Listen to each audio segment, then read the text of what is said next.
They were children, not fighters, not threats, just children. From one family, 11 of them, laughed together, slept under one roof, gone in a moment. This is the story of the al-Zaanin children of Beit Hanoun. The air was thick with dust that morning, the kind that clings to your skin and never truly washes off. Toys lay scattered on the floor, plastic dinosaurs, a red truck, a doll missing one eye, a memory frozen in time. Their mother remembers the last night, how they all squeezed onto one mattress, too scared to sleep apart. How the youngest, Sammy, asked if the stars could fall. She told him no. She lied. And when the ground shook, it wasn't just walls that crumbled. It was laughter. It was lullabies. It was futures.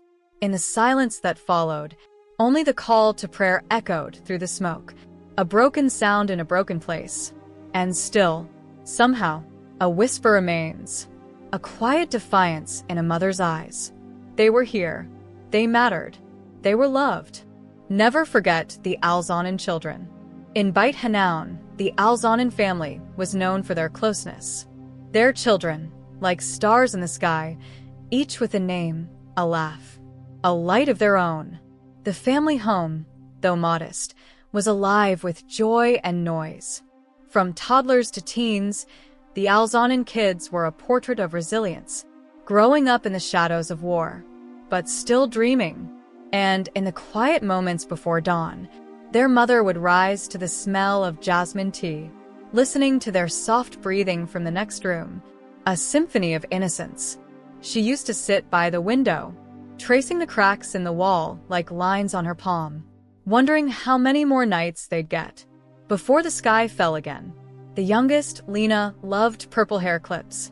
She would tuck them into her braids like treasures. Her brother Kareem swore he'd be a doctor, so no one would have to die waiting. But hope is fragile when the world shakes. And when it did, the toys stopped ringing, the laughter was silenced, and the stars, those bright, beautiful children, were gone. But in the ashes, their names still burn, not as victims, as lives that were full, as lights that once warmed a home, never just numbers. Always remembered, always loved. But on a day like any other, the air changed. A missile rained down, targeting their home in Beit Hanoun. There was no warning, no time. When the dust settled, the house was gone. So were they. And in the silence that followed, only the wind moved, carrying with it the scent of ash, the sound of shattering glass still echoing in memory. A shoe lay in the rubble, tiny pink, with a cartoon heart on the side. A book, its pages charred but still whispering bedtime stories that would never be read again. Their mother's voice, once full of lullabies, was now a scream trapped inside her chest. She clawed at concrete with bare hands, calling out their names, as if saying them would bring them back. In that moment, time bent, grief swelled, and the world shrank to a pile of broken bricks, where love once lived.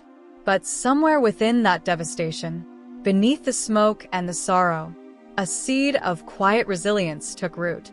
She stood, numb, trembling, but she stood, because if the world won't speak their names, she will, again and again, until the sky remembers. 11 children from the same family. Say their names. Remember them. Amr al-Zaanin, 4 years old. Khalid al-Zaanin, 7. Obaida al-Zaanin, 9. Hassan al-Zaanin, 12. Momin al-Zaanin, 12. Noor al-Zaanin, 9. Zaina al-Zaanin, 7. Maze al-Zaanin, 5. Hala al-Zaanin, 1. Salma al-Zaanin, 5. Balsam al-Zaanin, 3. They should be starting school, playing in the sand, not buried beneath it. Their backpacks still hang by the door, tiny shoes lined up in a row, untouched, waiting. A crayon drawing taped to a cracked wall, still bright with color. A sun, a house, stick figures holding hands. Family, safe, whole. Their names once echoed through alleys and courtyards, in laughter, in games, in bedtime calls. Now they echo in grief. Their mother still hears them in dreams, Sometimes, she swears she feels a small hand in hers. She doesn't open her eyes, afraid the silence will return. These were not numbers. These were stories in motion, souls in bloom. And though the world may try to forget, we will speak their names, again and again, until the dust clears, until justice breathes, until their light lives on. There is no word in any language that captures this kind of loss. Parents left without children, graves instead of graduation, silence where laughter once lived. One of the uncles cried. What was their crime? Were they carrying weapons? They had just started to live. The living room still smells of rose water and dust. A half-finished puzzle on the floor. A school notebook open to a page titled, "My dream is to be a teacher." The pencil rests where a tiny hand left it, mid-sentence. Their mother sits in the doorway each sunset, staring at the emptiness like it's a person she has to reckon with. She remembers the way Salma used to braid her doll's hair, how Min would race the call to prayer home, barefoot, breathless, smiling. Now the call echoes without them. There is no language strong enough to hold this grief, only the weight of memory, carried by those who remain.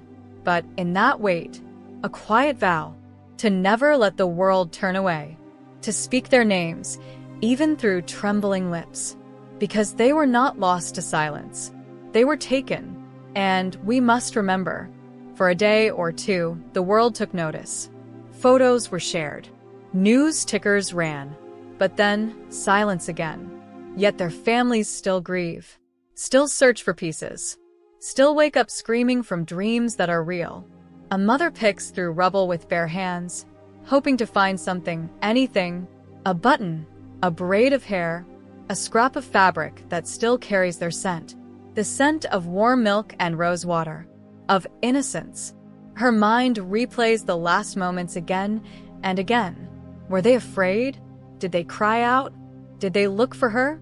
The nights are the hardest. That's when the silence roars, when shadows on the wall look like little bodies reaching out. She clutches a photo bent at the edges. 3 children smiling, missing teeth, eyes wide with dreams. The world may scroll past, move on, forget, but she can't, she won't, because love doesn't end with rubble. And grief doesn't obey headlines. The al-Zaanin children cannot speak for themselves, but you can speak for them.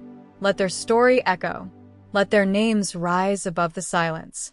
Because when children die, humanity dies a little too. Their voices once danced through alleyways, braiding joy into streets scarred by war.